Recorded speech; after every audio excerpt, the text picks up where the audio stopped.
Corona संकट के बीच केंद्र सरकार निजी क्षेत्र के कर्मचारियों को राहत दे सकती है।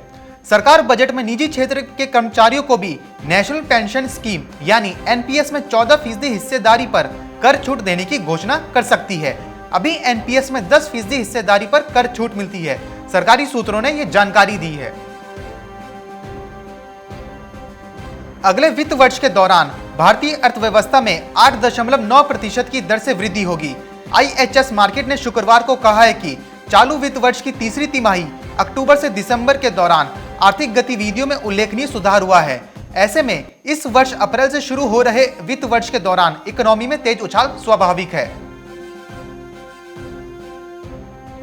एक सप्ताह पहले की गिरावट को पीछे छोड़ते हुए देश का विदेशी मुद्रा भंडार एक बार फिर रिकॉर्ड ऊंचाई पर जा पहुंचा है। भारतीय रिजर्व बैंक के आंकड़ों के मुताबिक इस महीने की पहली तारीख को खत्म सप्ताह के दौरान विदेशी मुद्रा भंडार 4.683 अरब डॉलर बढ़कर 585.324 अरब डॉलर की नई रिकॉर्ड ऊंचाई पर पहुंच गया।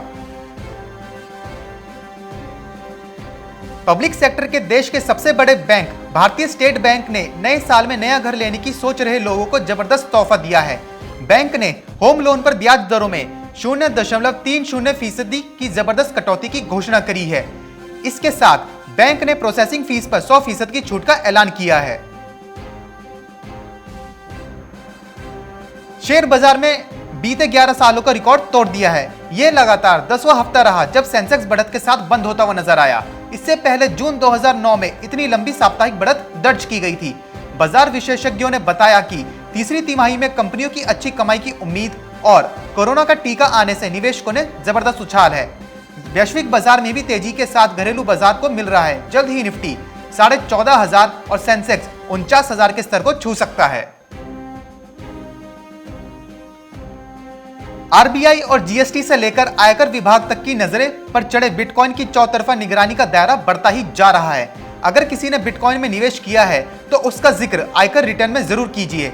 इसे लेकर आयकर विभाग ने चेतावनी भी जारी करी है। बिटकॉइन से हुई कमाई को आयकर विभाग बिजनेस आय मानेगा और टैक्स लगेगा। कोरोना महामारी के बीच सरसों की डिमांड बढ़ी है क्योंकि लॉकडाउन के दौरान लोग घरों में ही रहे। इस दौरान खाद्य तेलों खासकर सरसों तेल की भारी खपत हुई। इससे भाव में भी रिकॉर्ड तेजी दर्ज की जा रही है। पिछले 20 दिन में ही सरसों का भाव 1,000 रुपए बढ़कर 6300 रुपए के पार चला गया।